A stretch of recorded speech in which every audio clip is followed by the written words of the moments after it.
I welcome to our program Scott Klug, a former member of the U.S. Congress from Wisconsin. Mr. Klug, thank you very much for taking the time to talk to N1. My pleasure. And for the record, it's Klug with an umlaut over it. My ancestors are German. So. Okay. Thank you very much. So, Mr. Klug, our main theme today is the Republican National Convention that took place in Milwaukee. What are your main insights about the convention? It is happening in a very, very tight political moment where there was an assassination attempt on Mr. Trump. How do you see what happened at the convention in Milwaukee? Well, still a few days to go here where we stand. The president will speak on Thursday as we tape this on. It's on Tuesday. The vice president, who was picked yesterday, will address the convention tomorrow. I think it's a very mellow mood, which is an interesting thing to describe, but largely a Trump celebration. I think the assassination attempt has made people here grateful that the president, former president, survived. I think it's made everybody appreciate the fact they have to tone down the rhetoric. And so I found from being around other Trump rallies, lots of times there's a lot of sort of, we got to get him, we got to get him, we got to get him. And I think there's really a sense of Americans pulling together. And it's not only that atmosphere within the convention hall. I think you see it from police officers, people who work at nearby restaurants. It's a much more festive atmosphere than I would have expected a week ago at the convention. Mm-hmm. So this thing that happened, the assassination attempt, changed something, and in your opinion, will it take the whole campaign into a bit different atmosphere? Yeah, well, you've asked the most important question of the day. I don't think we know yet. I suspect on Thursday when the president speaks, it'll be a fairly moderate, tempered speech stressing Americans to stay unified and taking this moment as a way to tone down some of the ugly campaigning that's been going on for the last 2 months. I think the question gets to be not what is former President Trump's speech this Thursday. I think the question will be, what's President Trump's speech a week from Thursday? Mm-hmm. And are we back into the usual mode?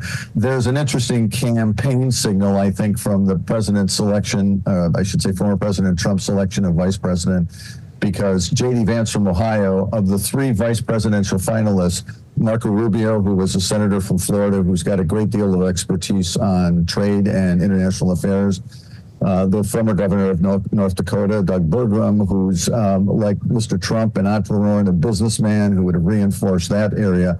Then you get to Vance, who of the 3 is probably the youngest, the most dynamic, and in some ways the most combative if you look at his record in the U.S. Senate. So I suspect that's the role Trump wanted. And I also think it's Trump taking an eye towards the future, right? If he wins this election, he can only serve 2 terms. So this will be his last run for office. So he's got to hand it over to sort of carry on the Trump message into the next generation and the next administration. And Vance, again, is by far the youngest of the 3 possible vice president picks. So I think the Vance pick yesterday is an interesting signal of where the Trump campaign wants to go from here. It may allow the president, former President Trump, to be much more mellow on the campaign trail and really have Vance be more of an attack dog, negative person carrying the load for the Republican Party. Mm-hmm, mm-hmm. That was exactly my next question, the vice president pick, JD Vance. Who is JD Vance, in just a couple of sentences that you can spare for us today? And what is the message that Donald Trump is sending? We heard you now say a little bit about what you think the campaign will look like. And what do you think, what kind of voters are we speaking about when it comes to Trump choosing Vance? Well, so Vance is from Ohio, which is in the Midwest. Historically, Ohio's been a battleground state like Wisconsin is, where the convention is in my home state. And so it's a signal, I think, to the battleground states in the Midwest. Pennsylvania sort of straddles the East and the Midwest, Ohio, Wisconsin, potentially Minnesota and Iowa, sort of around the Great Lakes region. So he's a Midwestern child, which will play well in a battleground area. He had a tough upbringing. I meant, you know, a single mom, very poor, tough economy. A father was never around. Relatives who dealt with drug abuse issues and some serious alcohol issues as well. And so he comes out, I think, of a lot of the key Trump supporters at this point who tend to be more rural, more blue collar. As a general rule, I would say it's a lot of voters who feel like they never got a break. And that's really Vance's background. But he was educated at Yale, was a U.S. Military veteran who served in Iraq. So of the four, you know, the Democrat and the Republican president and the vice presidents of the respective party, he's the only one with military service. He's only been in the U.S. Senate for about a year. So he's not very well seasoned in some perspective, but has a young, charismatic, photographic family. So I think he brings a dynamism much younger than the other three people on the tickets. Obviously, much younger than Biden and Trump, and even much younger than the Vice President Harris. Mm-hmm. To come back to Saturday a little bit, the assassination attempt on former president shocked the whole world. What were your first thoughts when you saw the news? Well, I'm of a certain age where a lot of the assassinations that have happened in U.S. history happened when I was, you know, alive and functioning. When I was in fourth grade, 10, 11 years old is when John Kennedy was assassinated. I remember being at my Catholic school and watching it play out on television as they tried to figure out if the president was going to survive or not. Milwaukee, which is where the convention is today, was really rocked in the late 60s when Martin Luther King was assassinated, especially in some of the black and African-American neighborhoods in Wisconsin. So that was telling, because it was at an age when I grew up in Milwaukee where things got canceled for a week and large areas of the communities were shuttered for a long time. I was a television reporter in Washington for years, and literally Ronald Reagan was shot, survived that assassination attempt the week I started in television as a reporter in Washington, D.C. So for me, all of these things seem real fresh, but, you know, I'm 70 at this point, and so even people who remember the Reagan assassination will be in their, you know, their late 40s or early 50s at this point. So while it's been a mark in U.S. history, thank God nothing's really happened much that way in the last 45 years. So I think it's a shock again to Americans that this could happen. And again, in some of these cases, it's always been very strange lone wolves to figure out. The person who shot Bobby Kennedy, nobody really ever figured out why he shot him in the courtroom. Nobody, you know, the guy who shot President Reagan ended up in a mental asylum for 3 decades afterwards. And this person who did this doesn't really seem to be motivated by ideology. I think he was just wanting to make a name for himself unless something comes up in the investigation. So I think it's told everybody in the American political system, and that includes voters, that all of us just need, you know, to take a deep breath. And that's not the way we do things in the United States. Mr. Klug, what do you think the consequences of this event will be politically and within the American society? Politically, it's hard to forecast, right? It could cut either way. The major question will be if this changes Trump's approach for the next 90 days, or whether he'll go back in the old, you know, sort of Trump, let's have a fight. I mean, him walking off the stage, chanting fight with blood dripping down his face and an American flag waving behind him, will be, I think, the signature moment of this entire presidential campaign. It's now awkward for the Democrats. It's very difficult to attack President Trump after this assassination attempt because, you know, people would say in the Democratic Party, not literally we have to stop him, we have to get rid of him. I mean, it was talking about it in terms of the fact they have to stop his reelection. But you could translate that in a lot of ways. It was interesting yesterday, I was walking through one of the media centers, and there was a reporter, you'll appreciate this, with a photographer up in the bleachers, and the photographer was up above, and the reporter looked at him and said, "We can get a clear shot from here." And I looked at him and said, probably not the right language right now, but he was just indicating it was a clear shot for photography. So I think everybody's a bit on edge right now. For the Democrats, whose convention is in Chicago, just about a 100-mile drive from where we're sitting now at the Republican convention, you know, the questions still swirl around President Biden and whether he should step back. I think this now has completely put that on hold because it's really, you know, sort of suck the air and the oxygen and the energy out of that movement. So I think there's very little chance now that President Biden would step aside. So what we'll see is what we've been expecting. We've got two, one over 80, one approaching 80. And, the polling in America has to tell you that while people in this room and the people in Chicago are thrilled with this election, most of the American public is not. Somewhere between 60 and 65% of the American public says they really don't want either of these candidates. So it will be interesting to see whether Trump being hurt takes voters who are undecided, what we call swing voters in battleground states. Wisconsin's one of them. It'll probably be one of 13 states that decides elections. Will that swing momentum back to Trump? Will it give Biden a little bit of a breathing room to recover these last 90 days because he was very shaky terrain with his own Democratic leadership? So I think it's going to be a very fascinating next 90 days. I know this is a hard question, but where, in your opinion, are the roots of the extreme polarization in the U.S. that inevitably leads to more aggression and more violence that we're seeing? Yeah, well, I can talk about this for about an hour. I think it's a lot of things. On the political side, well, if you look at the House of Representatives, it's separated by only a few votes. The same thing on the U.S. Senate. So to some degree, both bodies represent a very divided America. But if you look at the way we sort of jury-rigged the electoral system, we now have very few seats in the House of Representatives. And the House of Representatives is based on the population of the state. So California will have, 50 members in the House, and President Biden's home state of Delaware will have 1, and here in Wisconsin we have 8. Every state gets 2 senators. So it's very divided politically within the leadership of the House. And another thing that I think figures into this, unfortunately, is what's changed with the media. Because the television industry in the United States is under extreme financial pressure. Newspapers disappear every week. And so what you've really seen to some degree is the U.S. media, in order to survive financially, has had to pick one side or the other.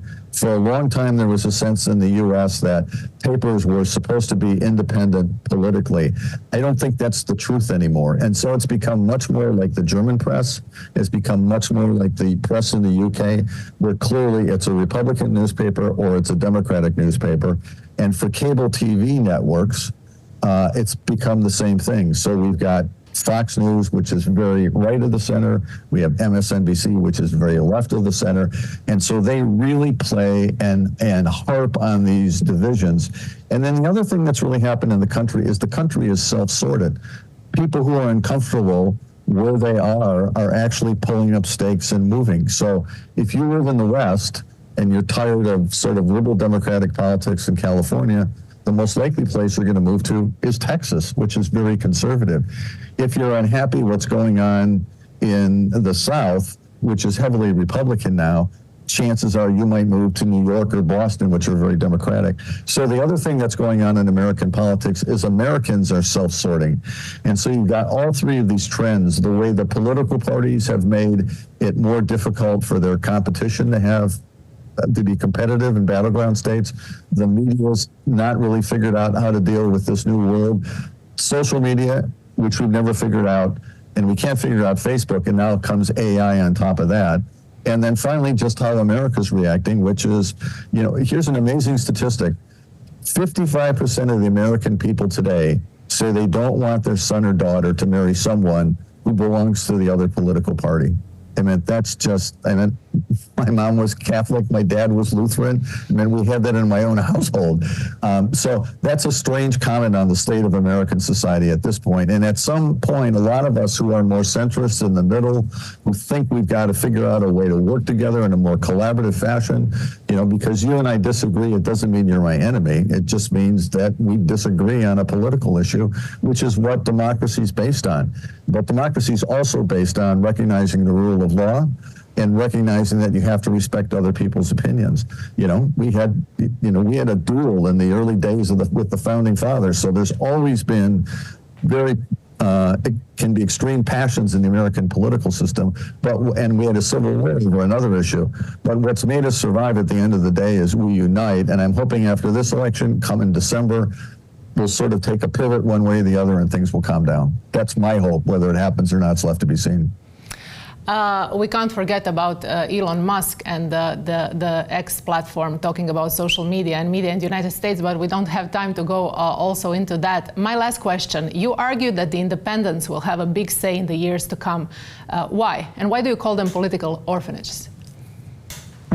So political orphans because they don't agree with either party and don't like either party. I mean, it's not a question of not being neutral towards them. They don't like them, period. They don't like these two presidential candidates. In the U.S., because primary elections are so important, so if we have a race for the U.S. Senate, there might be 5 Democrats running from, let's just say, Kentucky, for the sake of argument. In order to vote in a primary election, you have to be registered as a Republican or a Democrat. If you're in the Republican, if you're registered as a Republican, you can't vote in the Democratic primary.